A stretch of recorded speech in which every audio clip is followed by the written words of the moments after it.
Hello, my name is Ivy and this is my TED Talk. Before I start, I want to show you my beautiful audience.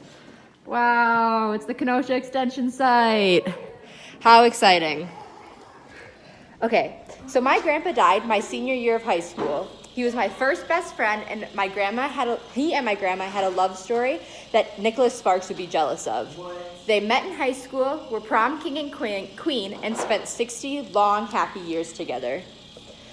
When my grandpa died, my immediate family spent nearly every Sunday night with my grandma playing the card game 500 Rummy.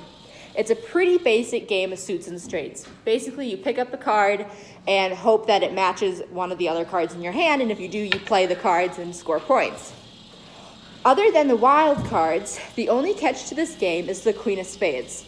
When played, the Queen is an extra 40 points. The kicker is that you can't discard her. So at the end of the round, if you have the Queen of Spades in your hand, it's an extra negative 40 points. In short, the Queen of Spades is either a great source of joy or an extreme frustration.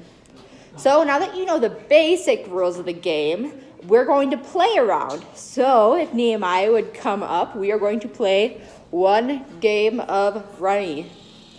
So I'll move this down a little bit. Hello, Nehemiah. Hello. So we each have 7 cards.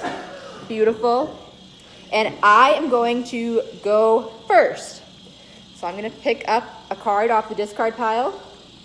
So I have 2 5s and a wild card. So exciting. I have a 9, 10, Jack, which is also exciting. And I am going to discard a 7 of spades. Okay. So I am going to pick up now. And I now have a 5, 6, 7, 8 of diamonds. And I have a wild card and a 10 and a Jack of spades. And I'm going to discard and go out. Yeah, okay, so he went out, which means all of his points are positive, and I have some negative points. But I had the Queen of Spades, so now instead of just having negative 15 points, I have negative 45 points, which is obnoxious, and everybody cries because the Queen of Spades is obnoxious. Except me.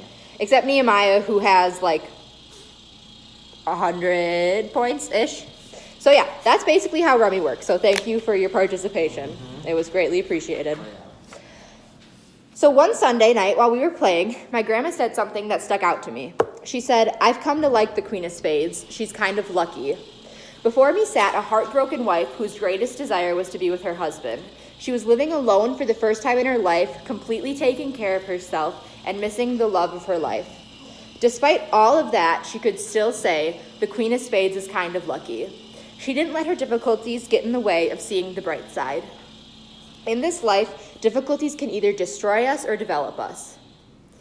In my mind, there are 2 types of pain, physical and mental. According to the Webster Dictionary, pain is defined as a usually localized physical suffering associated with a bodily disorder, such as a disease or an injury.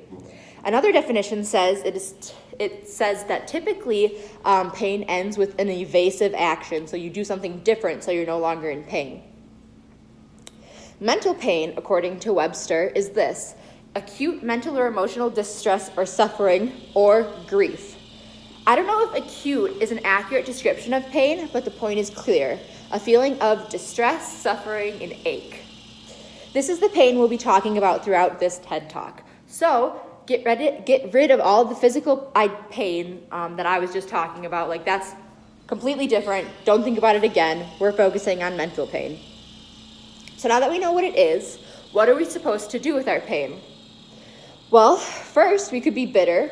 So according to Professor Roche, bitterness may forecast patterns of biological dysregulation, a physiological impairment that can affect the metabolism, immune response, and organ function, as well as physical disease.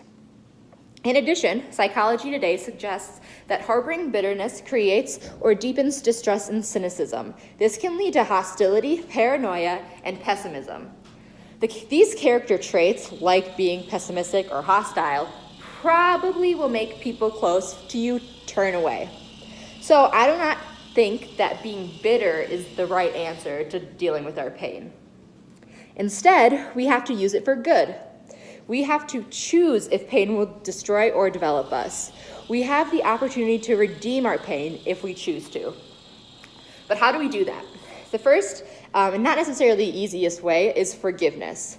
Forgiveness is all about perception. Are you seeing the situation clearly, or are your emotions getting in the way?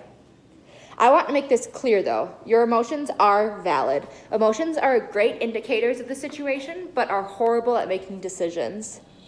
James Messina describes an almost foolproof way to let go of bitterness and forgive those who hurt you. Step 1, identify your feelings and think about what the person did to you to make you feel that way. Step 2, consider the past, present, and future. Especially consider how bitterness has affected your past and how letting it go will better your future. So you have to think back to that painful situation and look at how the bitterness has affected you, maybe for days, months, or even years. And then you have to make a decision to just look to the future and say, I could either let this rule my life for another year, another 5 years, another 10 years, or I could live a life that's free of bitterness. Step 3 is write the offender a letter. And when you write this, don't hold back. Spell it all out. Talk about every single thing they did to make you feel the way you did. But when you're done, don't send it. Instead, you just put it right through the shredder and call it a day. Finally, step 4 is picture your life free from bitterness and having a better future. If that doesn't work, step 5 is repeat steps 1 through 4 until you've let go of the bitterness and forgive them. Forgiveness is by no means easy. It's actually quite difficult. But without it, life is much more difficult. Life is difficult, there's no doubt about it. People will hurt you and you will struggle to forgive them. When the figurative Queen of Spades comes up in your life, we have to remember this: pain can either destroy us or develop us.